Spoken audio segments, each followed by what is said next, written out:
We're live! We're live. Hi Robin, thanks again for meeting us. BFAST TV and SV House, how are you today? I'm doing great. Yeah, so how are you? I've heard that you're coming back from New York. Yeah, Alabama, New York, and Canada. Yeah. Oh, wow. Yeah. What are you doing? I'm meeting a lot of startups and speaking. I make my money in speaking, so that brings me around the world, and then I interview startups while I'm in the cities. And what are you speaking about? The future. The augmented mixed reality future that's coming at us, and a few other things, because I talk about anything that's new in the world. That's my interest. Your interest. How did you develop this interest? My dad was an engineer, and I grew up in Silicon Valley, a mile from where Apple Computers started. I got a tour of Apple when I was 13 years old, and kept doing it all my life. I've interviewed thousands of executives and people who are starting new technologies and building new companies. So the whole life you've been in the industry among startups, but have you started your own? Except for I used to run a camera store, so I used to be into consumer electronics too. So, right, but have you started your own any businesses? A few. I've been in 4 startups so far, so and I'm starting another one. So yeah. Okay, exciting. Yeah. So, what would be the most exciting startup that you're working now? That I've seen, or no, that you're helping, assisting. Well, I don't want to talk about my startup yet. I'm in stealth. Okay. But let's put it this way: Magic Leap is building a new product that is going to be dramatically important, and so, or HoloLens, or Apple's version of it, whatever is going to come along. Mixed reality glasses are going to radically change our world in the next 5 years, and so I'm building a startup in that world. Well, it's very interesting. I think it's still the technology, like VR technology, augmented reality, is not very reachable for the general public yet. Yeah. And I don't know in terms of hardware, how much does it cost? Is it still in the market? I don't care. That's the wrong way to look at this world, because I remember when Steve Wozniak showed me his dye sublimation color printer. It cost $45,000, and today a $70 printer does better. And he had a $45,000 RAM disk that had 400 megabytes of RAM to run Photoshop, right? When Photoshop was brand new, and it cost $45,000. And today your phone has 100 times more memory in it, and it didn't cost $45,000. So that's absolutely the wrong way to look at a new market, by thinking that it's too expensive, because in a year it's not going to be too expensive. What are the main players now? Like, who are the main consumers of the technology so far? Well, there is no. I mean, let's separate all this whole world, right? There's a whole bunch of new things. Virtual reality today is 3 levels. The high-end level is the HTC Vive or the Oculus Rift. In fact, we have 4 of them here at the Upload Collective. And those cost about $1,500 to buy a PC with an NVIDIA card, and about $800 for the headset with the controllers, right? And you have 2 boxes on the wall called lighthouses. So that's about $2,000, $2,500 to get started at the high end, which is what you want. You don't want the mid-end, which is mobile phones. First of all, you have to have a Samsung. You have an iPhone, so that doesn't work. Right? I brought my iPhone today. And then the low end is a Google Cardboard style thing, which, let's be honest, great for looking around at some nice pictures or something, but and playing something for 5 minutes at a trade show, but not going to be something you're going to wear for hours, the way you play. I mean, last night we were playing the HTC Vive at my house with my son's friends, and we were in that thing for hours, right? But then still, it's just a small part of your day, and then you get tired. And then no, you just don't have anything to play right now. Virtual reality is an entertainment. You don't watch your TV right now, Yeah. So stop thinking you have limitations. But then still, again, like me, I'm not a gamer, but I know like a lot of people, they game plays, and they're so There's excited a lot about more than games in VR. So tell us more. There's a lot more than games. There's movies. There's movie industry is going to be disrupted by VR. There's education is going to be disrupted by VR. And that's sort of where the Google Cardboard comes in, because if you're going to look around at the universe, for instance, you're only going to do that for 10, 15 minutes, 20 minutes. You don't need the high-end stuff. And a school can't afford a high-end one. Anyways. There's journalism, news. It's a lot better to watch a news event happening in 360 degrees than with a 1080p camera. There's many medical advances. They found that using VR is better than using drugs and opiates to solve pain. And on and on. There's all sorts of things to do. It's not just holy fuck. People like us, or maybe some coders, they have a chance to get in the industry and develop something for the real specific. Well, there's going to be lots of jobs for VR, and then AR or mixed reality is coming 3, 4, 5 years later, and that's going to create millions of jobs. So yeah, this is a good time to start a company. What's the biggest difference between like the core differences between virtual reality and mixed reality? How you say like mixed reality, you see through the optic to the real world. So I would see this table, and then there would be Mickey Mouse standing right here, a virtual item on top of the table, so we could play a new kind of game. I could change this table into something else. I could see CNN on this wall. I could have 20 monitors up here and watch my business and be working on virtual monitors in this thing. And that's the first use. Financial traders are using mixed reality glasses so that they can have many monitors and see more information about the companies they're investing in without buying new monitors. You buy the glasses once, it's $3,000. Instead of buying 20 monitors, it costs $20,000. So it's already a cost savings for somebody like that. Alright. But then, would it cause any health issues if you were in these glasses all the time every day? Unknown. Don't know. So, well, I know it maybe sounds very like dramatic. If you drink enough water, it kills you. You know, do you care? Or I remember when they were telling like you don't have to use mobile phone that frequent because it's going to like affect your brain. I know. You know, I'll tell you in 10 years after I use it for 10 years. Okay. We don't have the science yet to know. We don't know how it's affecting the brain. We already know that it cures pain. So it's messing with your brain about pain. So it probably is messing with your brain in other ways that we don't know yet. We need to put these on people and try them out. So, and you're not scared of this thing? No, because driving a car kills 1.2 million people a year, and yet we all do it. Are we scared of that? And now, like all these Pokemon Go, people like in danger, especially kids, they go to the roads. How many have died out of hundreds of millions of people playing that game? I mean, literally, I was on the boardwalk in Santa Cruz, and literally every single person is playing that game. How many people are playing that game compared to how many people have died? More people die driving. Why do you drive? You drove here today. Why do you drive? Just because I need to go from one. You need the utility. The utility is more than the cost. And that will be true with mixed reality glasses too. I really don't care if they make my brain sick unless it does it to everybody. And it obviously doesn't do it to everybody because the first people using it are not getting sick. Oh, okay. What's your favorite application so far, VR application? The first one you'll notice is you get all the monitors you want for free. How it works exactly? You can put 30 monitors around you for free.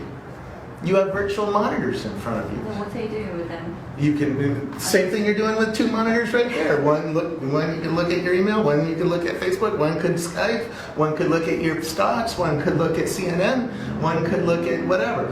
There's a new app coming for this, which helps coders. You click on a variable name and it pops up with a new window, or 3 new windows that shows you where the code is that's coming from that variable name. Mm-hmm. It's a new way of working. It's a new way of living. I mean, it's going to change everything about our lives. Well, this I understand that, and I think in this case you call this augmented reality. Mixed reality. Let's call it mixed reality. Mixed reality. So when we... Because it is going to take this table away and put something else there that's mixing the reality. Where does reality start? Where does it stop? Are you really across the table from me with these glasses on? I really don't know. I've already danced with a woman who was across the internet somewhere else. She was being shot with an 8-eye camera, and I went up to her and I could not tell she was not here. Do you think we can meet people like this? Absolutely. Because they've been always like buzzing internet will solve the problem for teams who in different locations they can meet, but still like it's very hard to maintain good relationships and work very hard like efficiently. Absolutely, but You need a camera or multiple cameras to do that. You need a high-speed internet link, and you need glasses on everybody, and you need cameras on me too. So that's a lot to happen. That's expensive today. So the expense is very high today. Only going to be used for very specific use cases. Speaking to a conference or something like that. But as the price comes down, more and more things will be done that way. Mm-hmm. Absolutely. Speaking about some sensitive topics, for example, if somebody will develop the application or the virtual reality where you can, I don't know, practice martial arts, starting from martial arts, ending with killing people or something like this, can be dangerous. My son's killing people right now, and he's killing zombies more accurately in a video game in virtual reality. So I'd rather him play that than be playing with real guns somewhere. Yeah. So can you see any government involvement into this topic? They're trying to control it, or? Of course. So they always try to control their citizens, don't they? But I think I think the government is the number one users of virtual reality. Yeah, right? because if you're flying an F-35 jet fighter pilot, you're using mixed reality glasses to see through the plane. You don't see any plane anymore. You see only the battlefield, right? And you see all the information. If you see a plane fly by, it tells you, is that a friend or a foe, and it tells you who that is and what's going on, and it even tells you how to formulate your strategy. And soon the plane's just gonna do it. It's not gonna have a human in it, right? So, yeah. And when do you see when people are gonna be just sitting on their sofas? I mean, the difference between just having the box or headset on your phone, and you still understand it's unreal, to the moment when you feel you already don't feel where is the reality and where is that's happening today. You get into virtual reality today in a HTC Vive, and it's pretty hard to tell that you're not inside a fake thing. Right? Do you think people will get cyber addictive to this? Absolutely. It's fun, and it's more fun than real life in a lot of people's lives. So absolutely. But what about social aspect of lives? That you're just feeling. There's new social VR where you can play already in these vibes. You can play frisbee with somebody else over the internet. So I'm not too worried about it. Yeah. Well, you're not too worried because you're sitting on your sofa with your kids and you're playing with your kids like real people. But no, they're playing in VR. I'm watching them kill zombies. It's sort of fun. Well, still, I think there is a kind of, maybe I'm too skeptical on this because I still appreciate the real touch. I can touch you sitting here next to me. So. In 10 years, we're going to have sex robots, so wait until that comes along, because you're not going to be able to tell something's not real. It's just not going to. In 15 years from now, we're going to have 24K monitors, high-resolution monitors, and we're going to have something that we can do haptics with or touch. In fact, there's a company right behind me that's making a haptic suit that when you get shot, it punches you or it makes your music sound way better, and it's $300 already. So haptics are a big field coming for this new virtual space, absolutely. Who are the biggest investors? There's a $200 million DARPA grant, by the way, for sex robots, so I know in 20 years we're going to have sex robots. Because that's how the internet came to us, that's how Siri came to us, that's how drones came to us. That's what I was about to ask. Who are the biggest investors throwing money into this? Silicon Valley, you nailed it. The military throws a lot of money at these technologies and has been for quite some time. I mean, at SRI, where the Siri and the internet was developed, I saw binoculars that put virtual things on the real world 5 years ago, 4 years ago, something like that. And that was unclassified, which means that was developed 5 years before. So that's already 10 years old technology today. And we're just about to get this in consumer land in the next 5 years. So, HoloLens has this technology today, right? It's $3,000. It's big and dorky. We're getting it. And it's going to get smaller and smaller. Magically, what about Magically? Did they launch their product? Not yet. They got $1.3 billion without having a product and without having a customer. They explained that to me. That's amazing. I just think that the promo It's amazing optics they've developed over there, and we'll see how that's used. But that's certainly one of the big companies we're watching in the mixed reality space. That's going to change everything. It's going to be one of these companies that's going to put virtual items on top of the real world, and it's or get rid of this table, because the optic they developed has trillions of mirrors that get rid of light and put new light in, so it can get rid of this table and put something else here. Well, still for me, it's not clear. Like, if you want to, like, if you invest, let's say, and you want to be in VR, what you should look like? Should you separate hardware and software? Yeah, because hardware is going to be really hard to make money at, because that's owned right now by the big companies. And so, if you have something that's a major breakthrough, sure, you're going to get funded, right? But you have to be 10 times better than what's already out there. And that's going to be really hard. That's rocket science, and very few of us are good at that. I think for normal entrepreneurs, content is a lot better place to be. Faster. No, I just think it's Facebook and Apple and Samsung are going to make the headsets and the controllers and the sensors and the body monitors and all that. It's going to be hard to make money at that. Unless you have something that's really outstanding and really crazy, and that means you're probably an Israeli investor who has something crazy technology-wise. Most entrepreneurs aren't that, right? Most of them are starting a little business to do a delivery or a new kind of business. That kind of business is far easier to do in content. Do you think it will be easy to monetize this business with software? I can see a way to make hundreds of billions of dollars for the content industry. I think content is going to be a big deal in this world.